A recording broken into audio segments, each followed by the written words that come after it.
My name is Yvette Marchand.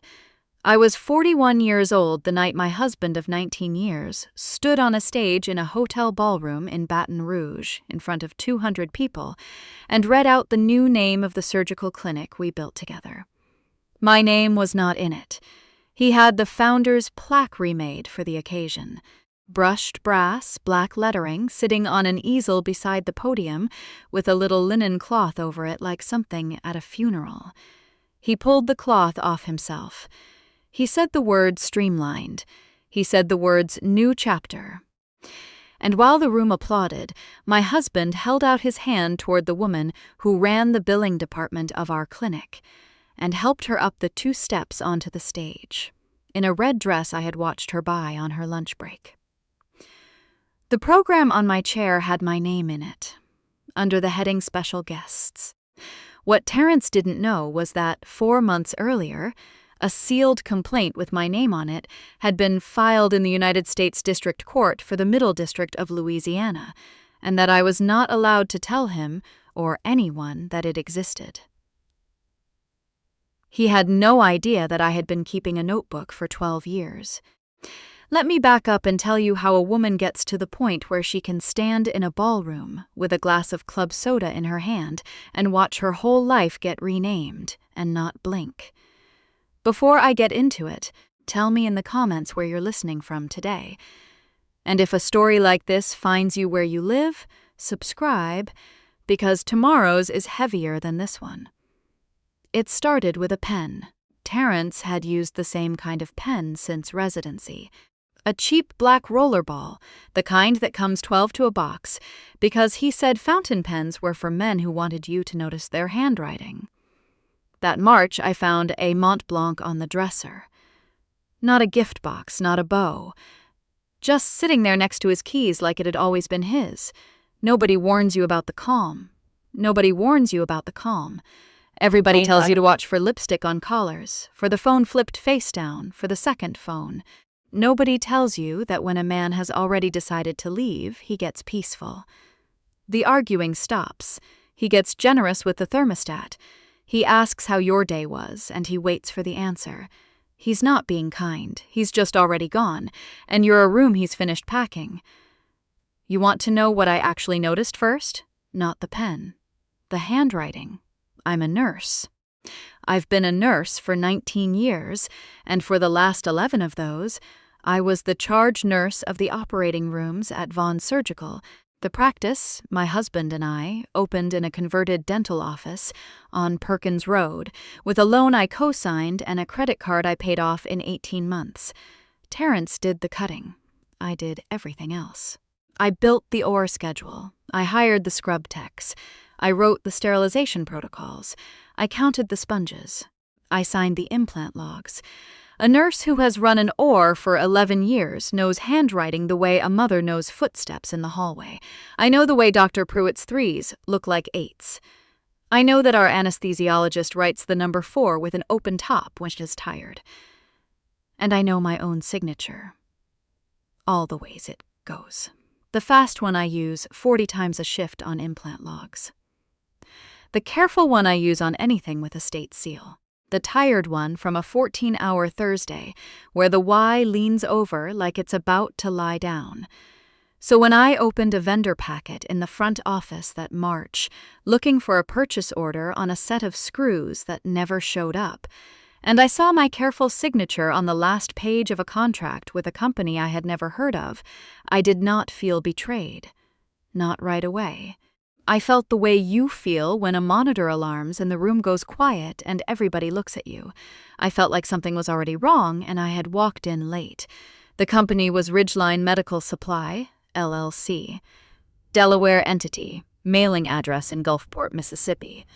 The contract was 3 years old. It named a manager of record for the LLC. The manager of record was me. I put the packet back in the folder. I squared the edges. I put the folder back in the drawer, in the same slot, angled the same way it had been.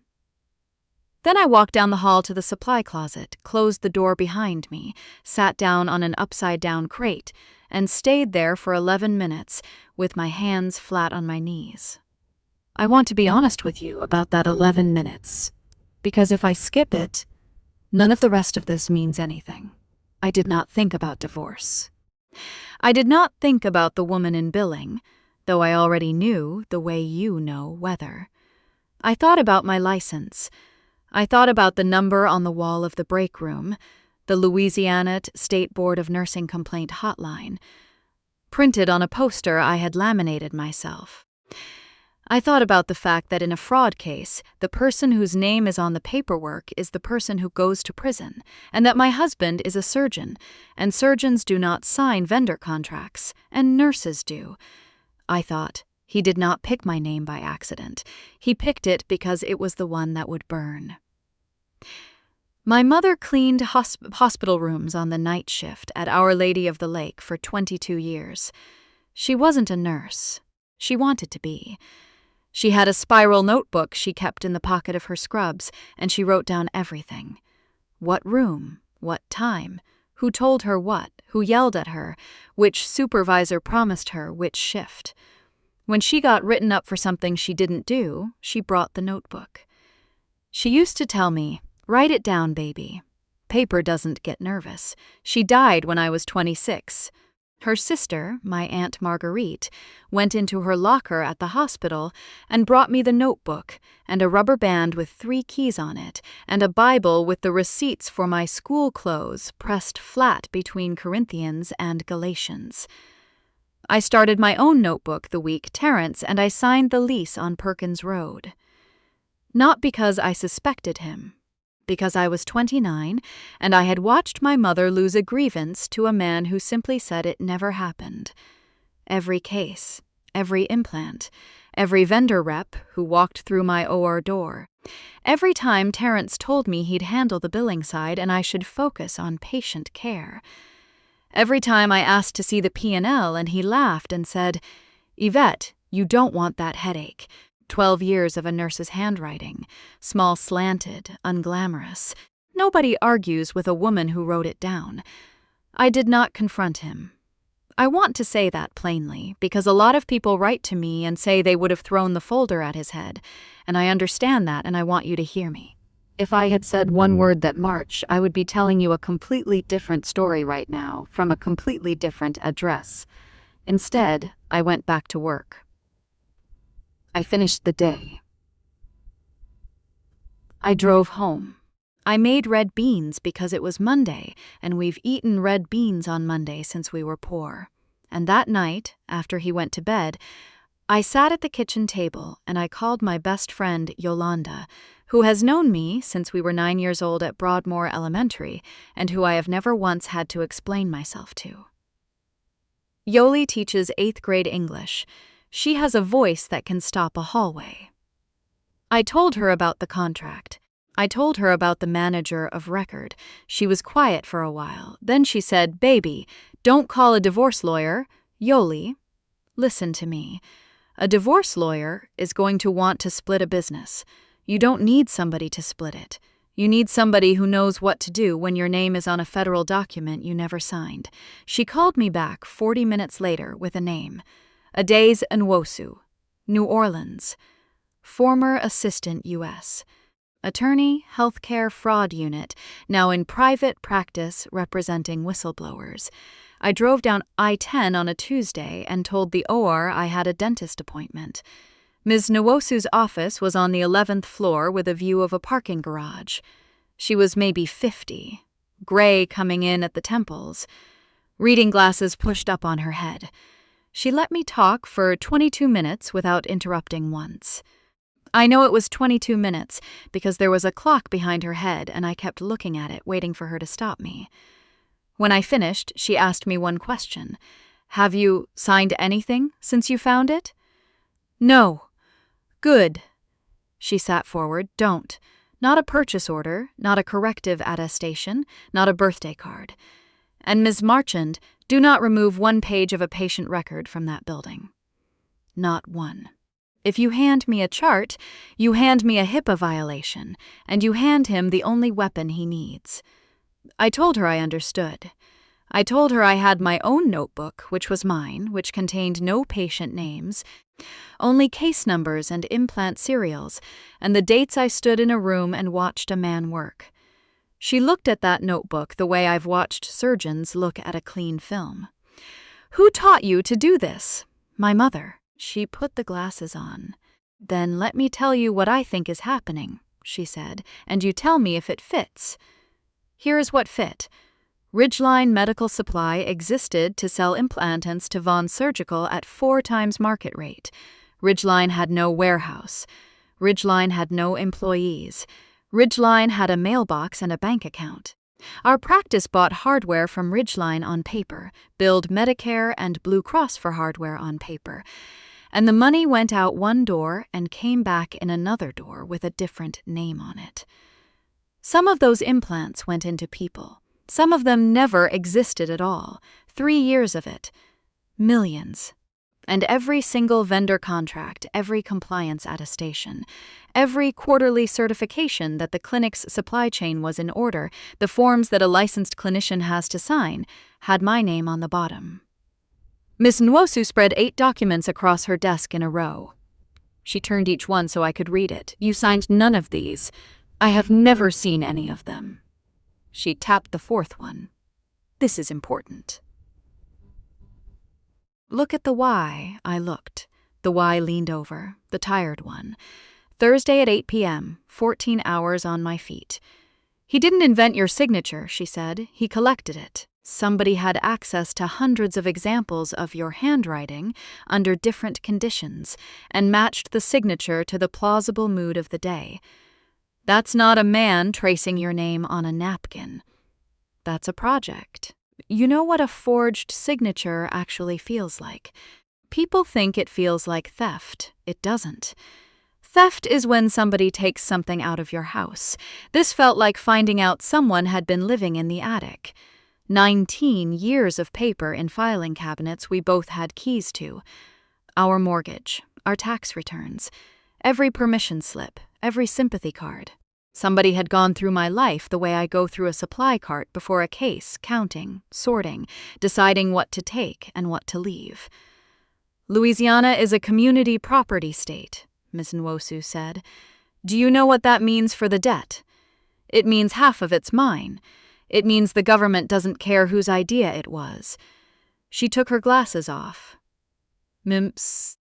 Marchand, if this had gone the ordinary way, if he'd filed for divorce, if you'd hired a family lawyer, if the two of you had split the practice, the fraud surfaces 18 months later.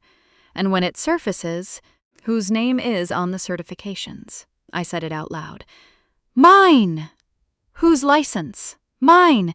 And who is a surgeon with a hospital privileges file and a lawyer on retainer, and a very believable expression of shock." I sat with that. She told me about the False Claims Act. She told me a private citizen with original knowledge of a fraud against the government can file a complaint on the government's behalf, qui tam, filed under seal in federal court. She told me the government then investigates, quietly, sometimes for years, while the defendant knows nothing. She told me that if the Department of Justice intervenes and recovers, the person who brought it, the relator, receives a share of what's recovered. Then she told me the part that mattered. It stays under seal, which means you cannot tell your husband, you cannot tell your pastor, you cannot tell your best friend the details. You will live inside this thing alone for as long as it takes, and it can take years, and during that time you must behave in that building exactly as you have behaved for 11 years. You want me to keep counting his sponges. I want you to keep counting his sponges." She didn't smile. "He needs to believe he's the smartest person in the room. He's already decided you're not a threat, and that decision is worth more to us than any document you'll ever hand me. The moment he suspects, he restructures, and a man who restructures is a man who shreds. We filed in June. The party invitation came in October. It arrived by courier on a Tuesday at my house, which was still legally my house, addressed to me in a hand-lettered envelope, heavy cream stock. Deckled edge.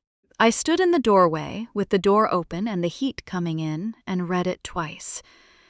The Vaughan Surgical Group cordially invites you to an evening of new beginnings. Cocktails 6:30. Program 8. At the bottom, IN's smaller type, a list of names under the heading Special Guests. Mine was third. He didn't hand it to me. He didn't leave it on the counter. He had it couriered so that the delivery guy in the driveway would be the first witness. I called Yoli. She made me read it to her twice. He wants a room, she said. I know. No, listen to me. He doesn't want a divorce. He could get a divorce in a lawyer's office in 40 minutes. He wants 200 people in a hotel to watch you find out at the same time they do. He wants witnesses, Yvette. He wants the story told by other people so he never has to tell it himself. She was right, and she was righter than she knew, because a man who is planning to hand federal investigators a story about an unstable ex-wife with an axe to grind needs 200 people to remember the night she came apart. I did not apart. I want to be careful how I describe the gala, because I know some of you have stood in a version of that room. I bought a dress, not a revenge dress. A boring dress, dark blue, high neck, the kind of dress a woman wears when she wants absolutely nothing said about her. I did my own hair. I ate a full plate of food at home first, because I have watched too many women drink champagne on an empty stomach and hand a man exactly what he ordered. I got there at 6:40.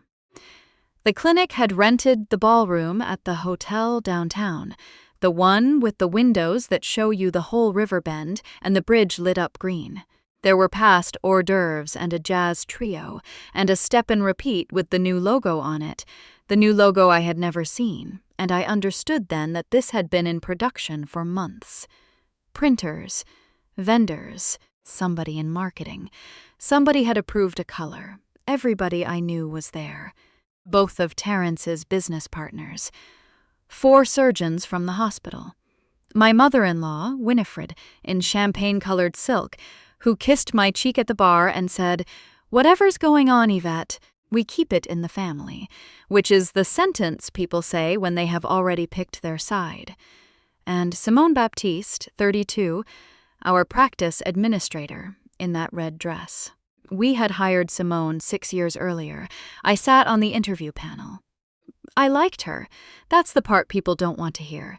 She was sharp, she was fast with a spreadsheet.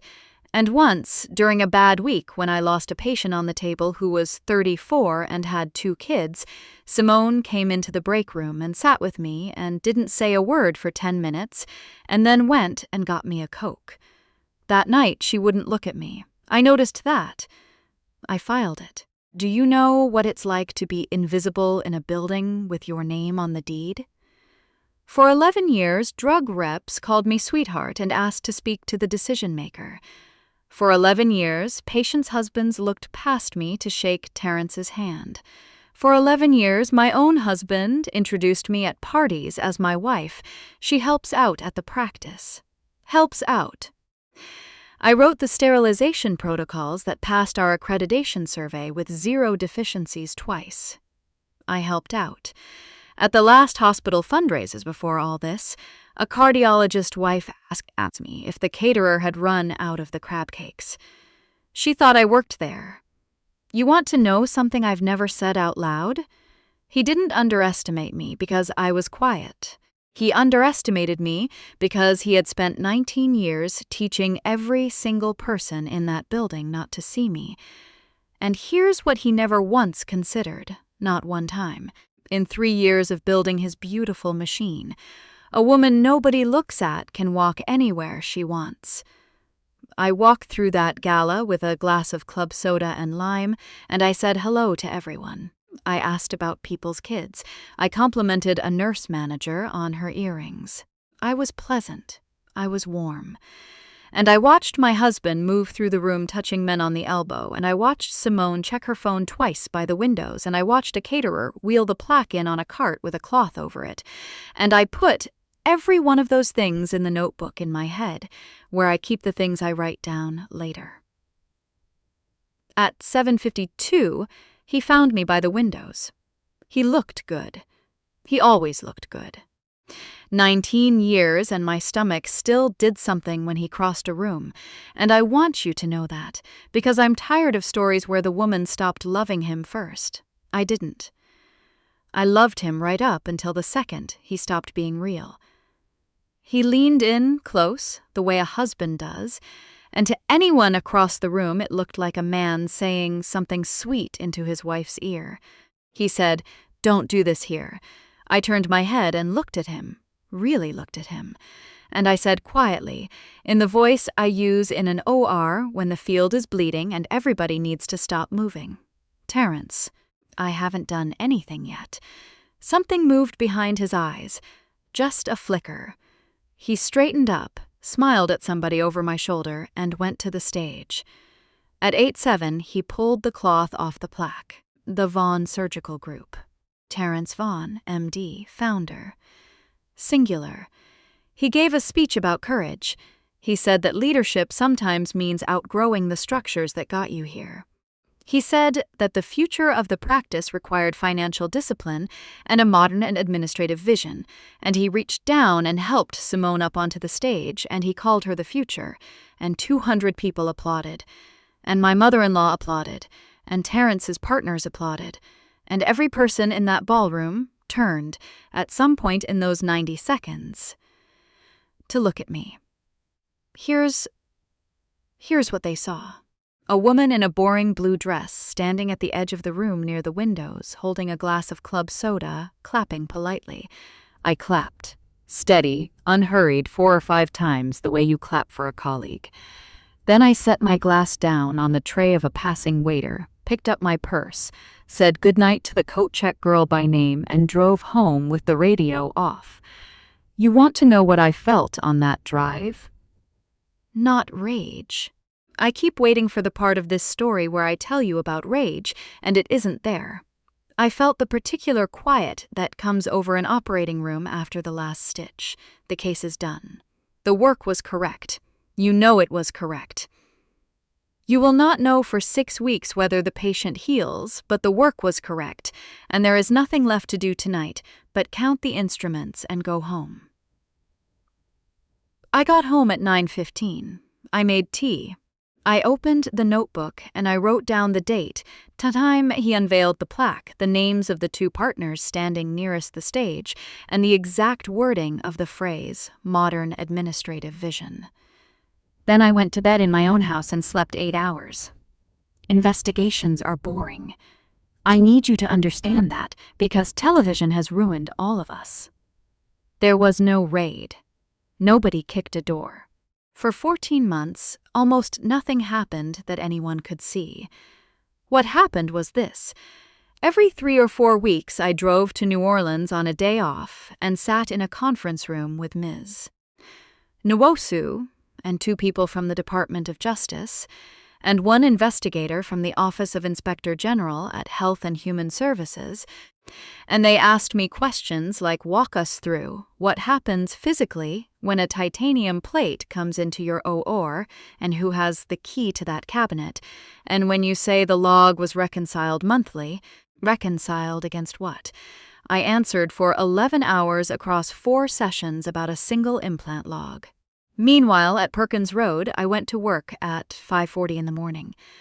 I ran the board. I trained a new scrub tech named Dennis who kept dropping his hands below the sterile field, and I did not embarrass him in front of the room. I took him into the hall. I stayed late on Thursdays. I signed nothing. The divorce filing arrived in January, and I gave her exactly lawyer handle it.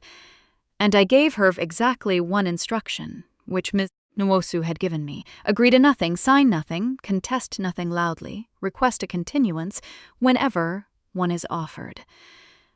Slow it down. Let the seal do its work. You want to know the hardest part of pretending?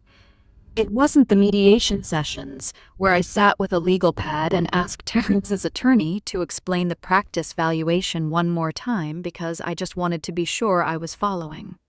It wasn't the way that man smiled at me like I was somebody's aunt who had wandered into the wrong room. The hardest part was one afternoon in February when Terrence stood in the doorway of the OR, watching me close out a case, and he said, "You're good at this, you know." And for about 4 seconds I was happy. That's what he did to me. 19 years, and the man could still make me happy with 8 words, and I hated it, and I let it show on my face, and he saw it, and he relaxed, and he walked away pleased with himself. And what he read as a wife who still loved him was actually a woman who had just discovered she could feel that and still get in her car and drive to New Orleans on Saturday. He thought he'd found the leash. He'd found the last thing about me he was ever going to be right about. In March, Ms. Nwosu asked me a question at the end of a session, closing her folder, in the tone people use when the meeting is over and the real question begins. Who else got hurt by him? Not you. Somebody with nothing to gain. I thought about it for maybe 3 seconds. Rosalind Pettiford. Roz ran our front desk for 12 years. 62 years old, church hat every Sunday, glasses on a beaded chain, and a memory like a court reporter. 3 years earlier, right around the time Ridgeline came into existence, Terrence let her go. Restructuring, he said, modernizing the front office. He said it with that smile he uses when the real reason is something he'd rather not say in a room with a window. Roz cried in the parking lot. I brought her a box for her things. I drove to her house in Zachary on a Saturday without calling first. She opened the door in a housecoat and looked at my face and stepped back and said, "Come on in, baby, I've got coffee." I did not tell her about the sealed complaint. I couldn't. I told her I had found some vendor paperwork that concerned me and that I needed to understand the billing workflow from before she left. Roz set her cup down. Which vendor? R. Ridgeline. She got up and left the room. She was gone long enough that I started to think I'd made a mistake. Then she came back with a Rubbermaid tub, the kind you put Christmas ornaments in, and set it on the coffee table and took the lid off. 12 years of desk calendars. Spiral-bound, 1 per year, the kind they give away at the bank. I never threw a one of them out, she said. My mother told me the same thing yours did, I expect. Here is what was in Rosalind Pettiford's desk calendars. Every day, in the margin, in blue ink, she had written down who called, what they wanted, and who she transferred them to. Every day for 12 years.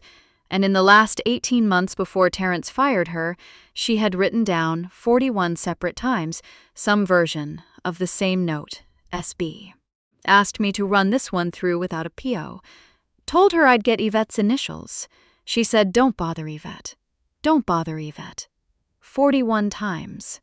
Roz sat across from me while I read, with her hands folded, and she said, "I thought it was just sloppy. I thought he was cutting corners on paperwork like doctors do." She took her glasses off and rubbed the bridge of her nose. I asked him about it once. 2 weeks later, I had a box in my hands. I didn't cry at the gala. I didn't cry at the mediation.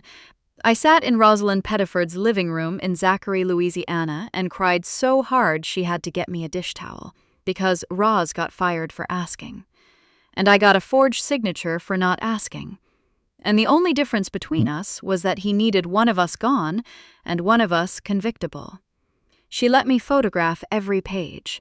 The call came at 2:14 in the morning on a Tuesday in May. Unknown number. I don't answer unknown numbers. It rang again. Then a third time. I picked up and said nothing. A woman's voice said, "It's Simone." I sat up in the dark. I did not turn on the light.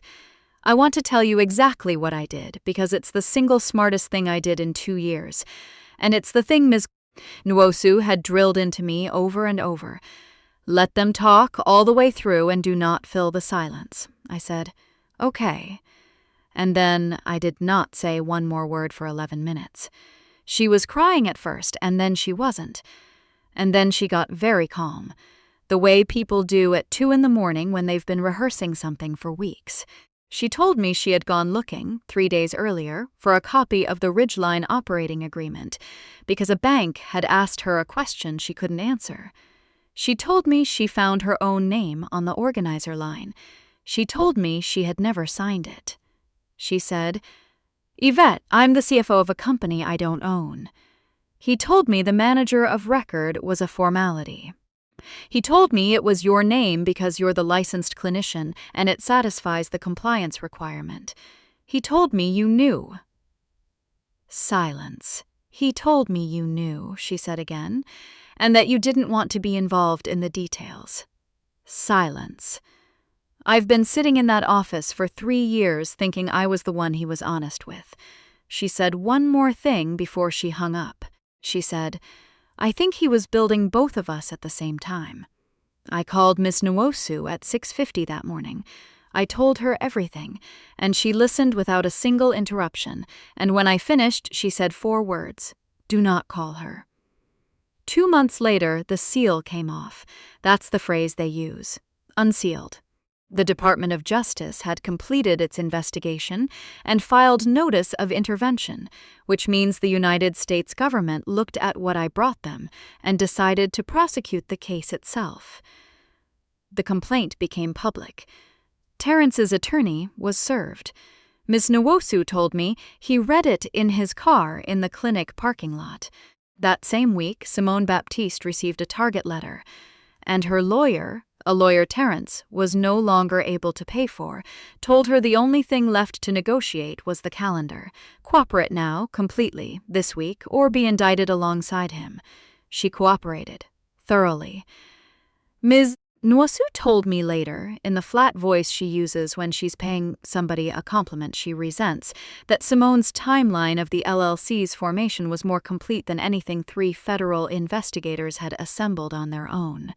She had kept her emails. Of course she had. She was 32 and she'd been raised by somebody's mother, too. Terrence called me at 10:14 on a Wednesday night. I let it ring 3 times. I put down the dish I was washing and dried my hands and picked up the phone, and I said nothing, and he started, and he had clearly written it down. "Yvette, I need you to hear me before other people get in your head." I said nothing. "You don't understand what you've walked into. These people do not care about you. Nwosu is running a play she's run 20 times, and you are the instrument. Do you know what a relator share is? Do you know she takes 40% of a number that will never exist? She sees a payday. You see justice. That's the whole trick, baby, and it's working." I said nothing. "You have always been trusting. I'm not criticizing you. It's why people love you. But there is a version of this where you are named as a co-defendant, and I cannot protect you from it because you have made me the enemy." His voice slid, and I heard the exact place it slid, and I had heard it 100 times across a dinner table. "I know you. I know how you think. You've never been equipped for something like this." The kitchen faucet was still dripping. I remember watching it. 19 years. And here at the end, with a federal complaint sitting on his lawyer's desk, the only one my husband had left in the world was the belief that I was stupid. I said, "Terrence, save the rest of it for the deposition." And I hung up. You know what I did after that? I finished the dishes. I dried them and put them away, and wiped down the counter and turned off the light over the stove. Then I sat down at the kitchen table and I opened my mother's notebook, the old one, the one from Our Lady of the Lake, the one I keep in a Ziploc bag because the cover is coming off. And I read the first page, which is a list of room numbers in a dead woman's handwriting. Write it down, baby. Paper doesn't get nervous. It took another 11 months. The medical board hearing was in a state office building with beige carpet and a drop ceiling and a water cooler that gurgled every 90 seconds. It was not a courtroom. There was no gallery, no gasp, no gavel.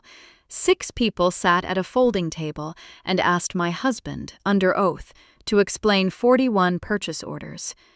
I testified for 3 hours and 10 minutes. I brought the implant logs. I brought the sterilization records. I brought serial numbers of titanium plates that were billed to Medicare and never entered my operating room. And I could say that with certainty under oath because I counted them myself. Every case, every time, for 11 years in a small slanted hand. Terrence sat across the room in a navy blazer and a fresh haircut and did not look at me once. He looked at me when the board's attorney read out, in a voice with no drama in it whatsoever, the exhibit list. 41 desk calendar pages from the front office of the Vaughn Surgical Group, dated 3 years before the complaint, in the handwriting of a woman he fired for asking a question. That's when he looked at me. And I want to tell you that I felt triumphant, and I didn't. I felt like a nurse at the end of a long case. The work was correct. Here's how it ended, in the order it happened. The Louisiana State Board of Medical Examiners revoked his license. Not suspended. Revoked and reported to the National Practitioner Databank, which means it follows him into every hospital credentialing office in the United States for the rest of his working life. Both of his business partners dissolved their professional associations with him, and they did it publicly, with a letter, the way men do when they want it on the record that they saw the smoke before anybody smelled it. I had made small talk with both of their wives at 6 Christmas parties. They were not loyal men. That's why I could predict them. The federal case resolved. The Vaughn Surgical Group and Terrence Vaughn, individually, were found liable under the False Claims Act. With treble damages and per-claim penalties, the judgment came to just over $6 million. He pled to 2 counts of healthcare fraud and 1 count of aggravated identity theft, which is the charge they bring when a man uses another person's name to steal, and which carries a mandatory 2 years on top of everything else. My name in a federal indictment in the section titled Victim. Simone Baptiste was not charged. Her cooperation was early enough and complete enough that they gave her room. She took a civil settlement and a permanent exclusion from participating in federal health care programs, which means she will never work in medical billing again. No prison. Just a line in a public database that follows her into every interview room she ever walks into for the rest of her professional life. She sent me a letter once through her attorney. Ms. Nwosu asked if I wanted it read to me. I said no. I still haven't read it. Maybe someday. My relator's share after taxes and fees came to a little over $800,000. And 9 months after that, when the assets of the Vaughn Surgical Group were sold off by the court-appointed receiver, the building on Perkins Road went to auction.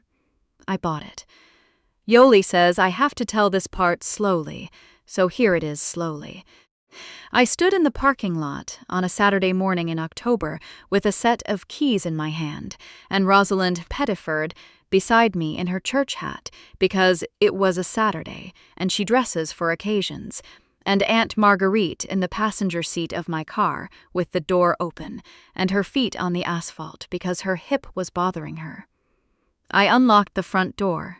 I walked down the hall to OR 1, and I stood in the doorway, and I looked at the room where I spent 11 years of my life counting other people's instruments. Then I went to the front entrance and took down the plaque. I want you to know it's still in a box in my garage, under the Christmas decorations and a spare curtain rod, and the things I don't need but haven't decided to throw away. Brushed brass. Black lettering. Singular. The new sign says Marchand Surgical Center, and under it, in smaller letters, Rosalind Pettiford, Practice Administrator. The following spring, Yoli made me do something I did not want to do. She booked the same ballroom, same hotel, same view of the bridge lit up green over the river. She sent invitations, real ones, cream stock, and she put a scholarship fund on them. An endowment for nursing students at Southern University, named for a woman who cleaned hospital rooms on the night shift for 22 years and wrote everything down. I said no 4 times. I said it felt petty. I said, what would people think? Yoli looked at me over her reading glasses in her 8th grade teacher voice and said, Yvette, Somebody threw you a party to watch you fall apart, and you didn't. Now sit down and let people throw you the other one. 200 people came. Not the same 200. My mother-in-law did not come, though she sent a card, 2 lines, in her elegant hand. I should have said something at the bar that night. I have thought about it every day. I keep it in the notebook. I don't know what to do with it yet. I wore a red dress. I did that on purpose, and I'm not going to pretend I didn't. And when the jazz trio stopped, and Yoli made me get up on that stage, the same stage, and somebody handed me a glass of actual champagne, I stood there and looked out at a room full of nurses and scrub techs, and a 65-year-old woman in a church hat who kept 12 years of calendars in a Rubbermaid tub. And I laughed. Out loud. The real kind. The kind that gets away from you and makes you put your hand over your mouth. Because here's the last thing, and it's the thing nobody tells you when your life comes apart in a ballroom in front of everybody you know. Getting even is not the good part. Getting even takes 2 years and 11 hours of depositions and 1 night on a supply closet crate with your hands on your knees, and at the end of it, a man you loved for 19 years is somebody's inmate number, and there is nothing sweet in that. Nothing. The good part came later, on an ordinary Tuesday, in my own operating room, when a drug rep walked in and asked to speak to the decision-maker. And every single person in that room turned and looked at me. Thank you for staying with me all the way to the end. If this one landed somewhere real for you, subscribe and turn on notifications. There are 2 more on the screen right now, and I think you already know which one you're going to press.